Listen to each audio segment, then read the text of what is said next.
We gotta go. Howdy, my totally tubular gang. We're back with another video. So today we're going to be taking a look at the latest Souls-like, Wuchang Fallen Feathers. Now before we begin, I do want to give a huge shout out to 505 Games. They did hook me up with a review code 2 weeks early before the game's release, and I've been playing it pretty much non-stop, so a big thank you to 505. I really do appreciate ya. But after spending a significant amount of time on it, I'm sure the question on everybody's mind is, how is it? Well, I'm here to tell ya. Wuchang Fallen Feathers is totally tubular. And I guess the video can end right there. If you made it to this part of the video, you know the code word spicy nuggets, and hope you all have a wonderful day. Brother, this guy stinks! Okay, super cliched intro aside, let's actually talk a bit more about this game. Let me explain to you why Wuchang Fallen Feathers is totally tubular. So Wuchang, not to be confused with Wu-Tang, was developed by Leanzy and published by 505 Games. Leanzy is a studio based in Chengdu, which is in China, and as far as I can tell, this is their very first game. So yeah, they certainly have some ambition. Their very first game is going to be a Souls-like on Unreal Engine 5. You know, the last game I played, where it was a studio's very first game on Unreal Engine 5 was, what was it called? Mind's Eye. Well, thankfully this is quite a bit better than that. So what even is this game about? So the game sees you playing as this woman who I assume is named Wuchang, and it takes place during the late Ming Dynasty. When you start the game, she wakes up in this cave with amnesia. She has no recollection of how she got there, who she is, what her objectives are, and what she even had for dinner last night. Well, that makes two of us. However, she notices that there are feathers coming out of her arm, and after talking to some individuals, she learns that she is struck by this horrible disease known as feathering. And while this would usually incapacitate somebody, it is not for her, and so it is up to her to figure out just what the hell is happening, who she is, and how to get rid of this disease. Now, when it comes to this game's premise, I think it actually is pretty decent. There's a certain level of intrigue and mystery here, and you really want to figure out just what exactly is going on here. Like, who is Wuchang? What the hell are these feather things? And what did Wuchang eat for dinner last night? I'm genuinely curious. I've gone through almost this entire game and you never see her sit down and have a meal or anything even close to that. But yeah, I think the premise is intriguing and the mystery is compelling enough that you are going to want to see what happens. When it comes to the gameplay, this very much is a Souls-like. If you've ever played Dark Souls, Elden Ring, Bloodborne, Liza P, Neo, really just too many to mention at this point, you'll know exactly how this game plays right from the get-go. The controls are very familiar. The interface is practically identical to the games I just mentioned, and you'll understand the structure of the game real quick. So to start somewhere, let's talk about Wuchang and how she feels. I think she controls pretty well. It always felt like I was in control of her actions, and the game rarely, if ever, felt unresponsive. I will say though, her movement is a bit slower than what you might be used to in a Souls-like. You're not going to be busting out these crazy combos like you would in, say, Neo or Kazan. It's a bit more slower paced than that, but I never felt like the game was clunky or sluggish in any way. It still has a good speed to it, it's just not blisteringly fast. I think for the most part it is a good middle ground. I will say though that Wuchang has a few animations that I wish were a little faster, more on that in a bit. But generally speaking, the game feels nice. So what exactly are you doing in this game? Well, with it being a Souls-like, there's really two elements to the gameplay, the combat and the exploration. And I'd say a majority of this game is combat, so let's just get right into it. The combat in Wuchang is, for the most part,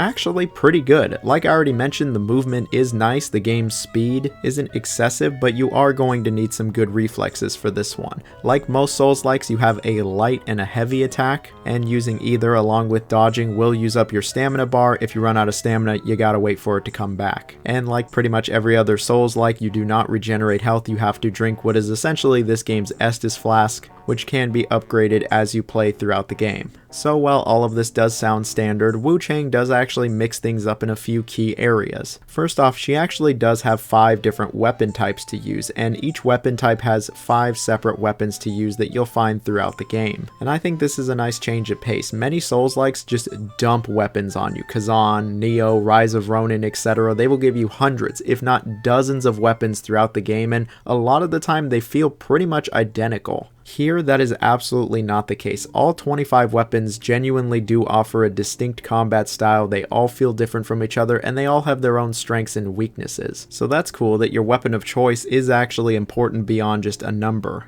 You can also freely switch between your primary and secondary weapon, and there's even an attack animation depending on which weapon type you're moving to. Now while that's cool and all, the area where I think Wuchang differs the most from most Souls-likes is the introduction of Skyborn Might. The combat system is kind of centered around Skyborn Might, which is accrued during battle and can be used to activate abilities. You can get Skyborn Might by dodging an attack at the right time, or performing certain actions depending on the weapon. You're able to then use this Skyborn Might on weapon abilities or magic. You can actually equip 4 different spells, and there's a fair amount of magic in this game, and some of it can actually be pretty good. And the weapon abilities are nothing to scoff at either. For instance, with this one longsword I like, if you use Skyborn Might, you can pull off a heavy attack in a fraction of the time that it would normally take, making it actually a very viable option. The heavy attack is actually very good in Wuchang. I feel like in most Souls-likes I barely even use the heavy attack, but in Wuchang I use it just as much as the light attacks. It actually is really good, especially with Skyborn Might. If you want to get anywhere in this game, you're going to have to get pretty familiar with Skyborn Might and how it works, how many charges you can store up, and when you want to utilize it. But I think this adds a fun layer to the combat where you're trying to just get Skyborn Might as fast as possible, so then you can pull off these really big satisfying attacks. And it can certainly lead to some frantic scrambling. When it comes to Wuchang's defensive options, it's dodging. You're going to be dodging a lot in this game, and you're going to need to get pretty freaking raw at it if you want to get anywhere. Not only is dodging necessary to getting Skyborn Might, but pretty much every attack in this game outside of some grapples can be dodged, and the game very much wants you to focus on it. While there is blocking depending on the weapon and ability you have equipped,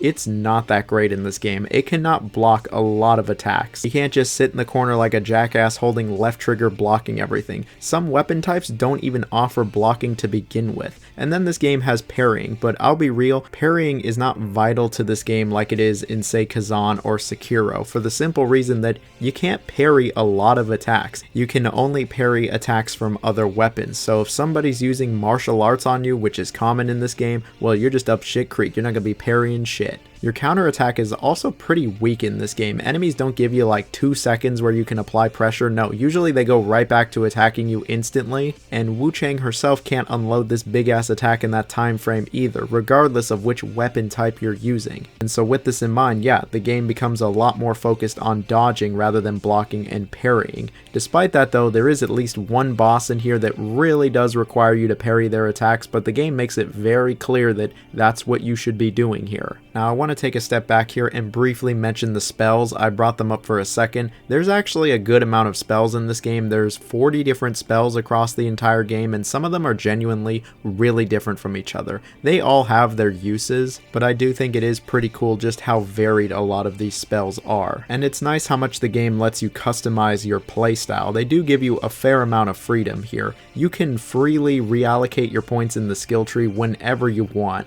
meaning that if you want to completely change your playstyle on the fly for whatever reason, the game will let you do that at any time. Lots of Souls-likes kind of lock you in into a certain playstyle or weapon type. Not this game. There is total freedom, which is nice. But that's everything about Wuchang herself. There's also, you know, the enemies that you're fighting in this game. This game has a pretty decent enemy roster. While I wouldn't say that any of the enemies are necessarily all that original, especially from a design standpoint, they still put up a good fight. There's plenty of human enemies, there's some monstrosities, and then some really big monstrosities that show up here. Of course, there's also a lot of boss fights. While there isn't as many boss fights as, say, Wuchang, there still is a fair amount of them, and they're absolutely going to wipe the floor with you. So with that, I think it's time to talk about the game's difficulty. So with this game being a Souls-like, you wouldn't expect it to be an easy experience, and yeah, it's no walk in the park. I will say that the game does an alright job at ramping things up. It doesn't start out stupid difficult. It actually starts out almost on the easy side, but it very quickly becomes more and more challenging, eventually becoming one of the hardest Souls-likes that I have ever played. Like, this game is not fucking around, especially by the time you get to the second half. Some of these bosses can destroy you in literal seconds. It can be relentless, but it's nothing impossible. You can absolutely beat this game, but it's going to be a difficult one. I wouldn't say this game is as difficult as First Berserker Kazan. That really is like one of the hardest video games I've ever beaten, but it gets pretty up there. And if you're somebody who isn't looking for or isn't ready for a super challenging game, you might want to hold off on this one for a bit. But it's also not so hard where I would have trouble recommending the game like say Kazan, where the game was just so brutally difficult that I had trouble enjoying the game. And there's also no easy mode as far as I can tell. So what I'm trying to say here is the game's a bit hard. And something that adds to the game's difficulty is this madness mechanic. So this mechanic is a bit interesting, and I feel like it's not explained all that well. Essentially, every time Wuchang dies, her madness level goes up. Once it reaches a certain threshold, you actually are able to do some special moves and abilities depending on the weapon and weapon type, and your attacks are even stronger than they normally would be. But there's also a big negative here. Once your madness reaches a certain threshold, you start to take more damage. So yeah, there certainly are some pros and cons here. You can lower your madness by defeating certain enemies, and once you die enough times, when you go to pick up your red mercury, which is this game's version of souls, an enemy actually spawns, and yeah, a demon just straight up manifests in front of you and starts attacking you. And if you defeat her, then your madness resets. But if you lose to her, man, you lose freaking everything. But I think the madness mechanic is interesting. At first, I thought it would really create this risk versus reward dynamic where it's like, oh, do I want the high madness where I do extra damage, might even have some extra moves, but I take more damage?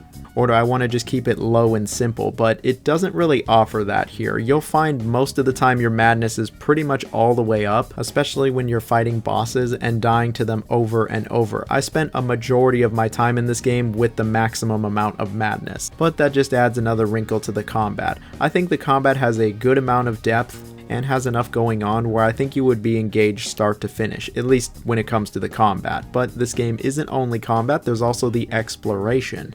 Now, Wuchang actually takes a different approach from most Souls-likes. It opts in for a fully interconnected world, one that actually very much reminds me of Dark Souls 1. Everything is seamless here and it is all connected. You're not jumping from mission to mission here, there's no levels or segmented areas or really anything of the sort, but you know what? This game's world design, the level design, whatever you want to call it, it's actually really well done. I was genuinely impressed with this game's level design. When you start the game, there's only like one path you can really take, but the game quickly opens up and eventually you'll have many different paths you can actually take. The game is quite linear, like you're going to go through these areas in a set order, but how you get through these areas is going to be more up to you than you might realize. There's a lot of winding paths, the game splits off all the time, and not all of them lead to the same destination. This game has a great sense of exploration, and I found myself frequently exploring every nook and cranny that I possibly could, and the game usually rewards your exploration as well, hiding certain things, special items, or even some gear.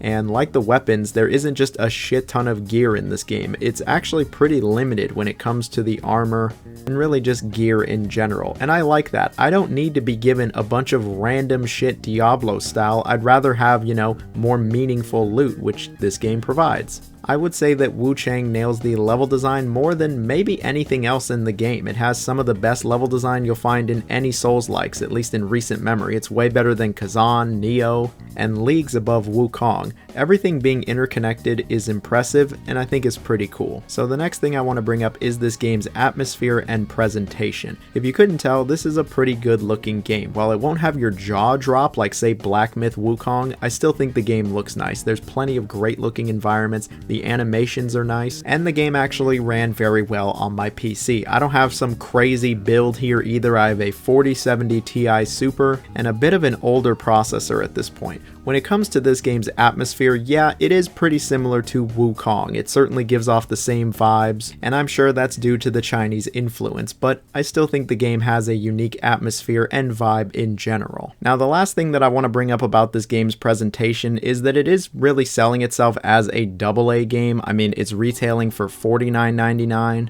It's published by 505, who oftentimes falls into the AA category, and it clearly did not have the same budget that plenty of other AAA titles have, and so with that in mind, I think the game looks and plays great, and I don't have a ton of negative things to say about it. But nice big round juicy fat, but I do have some issues with this one. What is not totally tubular about Wuchang? Let's first talk about the story. While I think the premise is intriguing and the mystery is compelling, unfortunately the story storytelling is just virtually non-existent here. Yeah, from time to time you'll talk to some characters, especially towards the beginning, and you might find some text with some lore or world building in it, but for the most part, there's very little story here, and things don't really progress until like the very end of the game. Maybe this was just a case of the story totally flying over my head, but this is an issue a lot of other Souls-likes face, where the storytelling, characters, dialogue, etc. just isn't really there, and if it is, it's just not very good. It's certainly clear it's not the focus, and so if you come into this game expecting some deep, enthralling narrative with excellent writing and great likable characters, you're not going to find that here. Wuchang herself is barely even a character. For most of the game, you don't know a damn thing about her. Forget what she had for dinner last night. Does she eat fucking anything? Well, you're gonna have to get pretty far in the game to find out. I will say though, all of this not being all that great really isn't a deal breaker. I went into this expecting the story to not be very good or have any memorable characters, so maybe this is just a self-fulfilling prophecy, but it was about what I expected. I played through all of Black Myth Wukong and I thought it had a pretty terrible story that barely even made any sense, and Wuchang, yeah, I'd say it's about on a similar level. But outside of that, I do have a few issues with the actual core gameplay. First off, while I think it's really cool that the game offers a high level of freedom and a really robust skill system, I think it's really odd that some absolutely necessary gameplay improvements are locked behind skills as well. For instance, if you want to upgrade what is essentially your Estus flask, you have to do so on the skill point tree. And instead of upgrading your weapons or armor, you upgrade your weapons through the skill point tree as well, and it just kind of upgrades the entire weapon type. And while this isn't necessarily a bad thing, it certainly is a choice, I will say that. But something that was most certainly bad was this game's level of jank. This game, for the most part, plays and feels fine, but there's a bunch of little janky moments here and there that really add up and at times can create a frustrating experience. Like the many times that I just kind of got stuck on the environment, nothing too bad, just stuck for even like a millisecond, and in a game like this, that's enough to get you killed. Enemies getting stuck on the environment, tons of clipping issues, and the game had plenty of moments where it can just kind of feel awkward. For instance, when you get knocked over,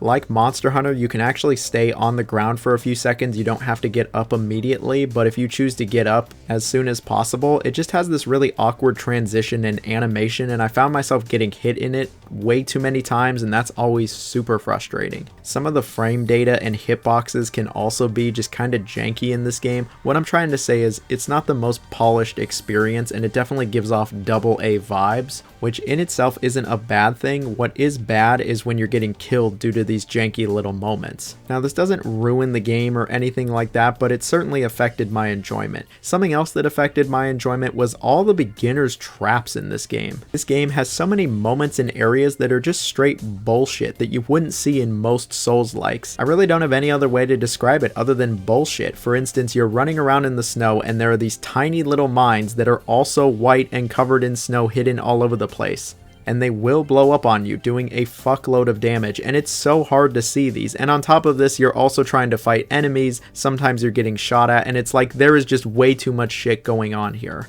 Enemy placement in general is just kind of nonsense in this game at times. There were way too many times where I was like, okay, that enemy was totally hidden off screen, they ambushed me and did a shit ton of damage. There was like no way I could have known that the enemy was going to be there or that it was going to attack me unless I had been here before. That's just some straight trial and error. And this really just seems unfair. I think the difficulty and challenge of Wuchang is pretty on point for the most part, but it has plenty of unfair little moments here and there. For instance, there are plenty of attacks or moments in these levels where you need the reaction of like a god, where you have to dodge the very moment an attack is about to come out or you will get hit. Shrimple as that. And while this might seem like a bunch of little nitpicks, it does all add up. The last thing that I want to bring up is, well, I'll just put it bluntly, Wuchang isn't exactly an innovative or revolutionary game. It doesn't really introduce anything to the Souls-like genre that you haven't seen before. Yeah, there is the Skyborn might, there is the madness, and those add little wrinkles, but they aren't game changers, not by a long shot. If you come to this game expecting a completely different Souls-like experience from the last 5 Souls-likes you've played,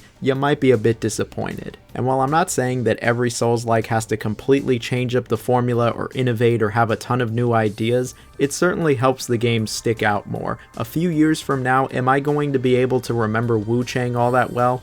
I don't think so. I think what I'll remember the most about it is that it actually has very good level design, decent to good combat, and that some of these bosses absolutely whoop my ass, but it's not going to be one of those unforgettable experiences that you talk about for years and years to come. Overall, I think that this is a good game, but not a great one. It has a really solid foundation, it has plenty of enjoyable moments, and I think if you like Souls-likes, you're really going to enjoy this one. It certainly does have some jank, could use a little bit more polish, oh, and a better indicator of where your red mercury is after you die. That tiny little purple thing is not enough. We need way more than this, but hey, that's what a sequel is for, right? This was the developers' first attempt at a game like this, and you know, for a first attempt, I think they did pretty damn well. And all in all, I would say that I enjoyed my time with this. The last thing that I do want to mention is that this is an absolutely massive game. Don't go into this expecting it to be like 10-15 hours. This game is easy 30-40 hours, and if you want to get the other endings, of which there are 3, it'll probably take you over 100 hours. I'm sure there's going to be someone that asks it down below, so I'll just answer it here. Did I like this game more than Black Myth Wukong? Yes and no. Black Myth Wukong certainly has better boss fights and more spectacles, but overall, I'd say Wuchang is slightly better than Black Myth Wukong. But anyway, that's enough for today's video. I've been going off for like 20 minutes about this game, so again, thank you to 505 for hooking me up with a review code. I was genuinely excited for this one. I wanted to see where things would go, and it did not disappoint. And so if you made it to this part of the video, let me know if you're going to check this one out. It is coming to Game Pass, it is more reasonably priced, and I think it is worth your time. There's lots, and I mean lots of great games that have come out over the last few months, but this certainly is a good one. And so, stay safe everybody. Peace.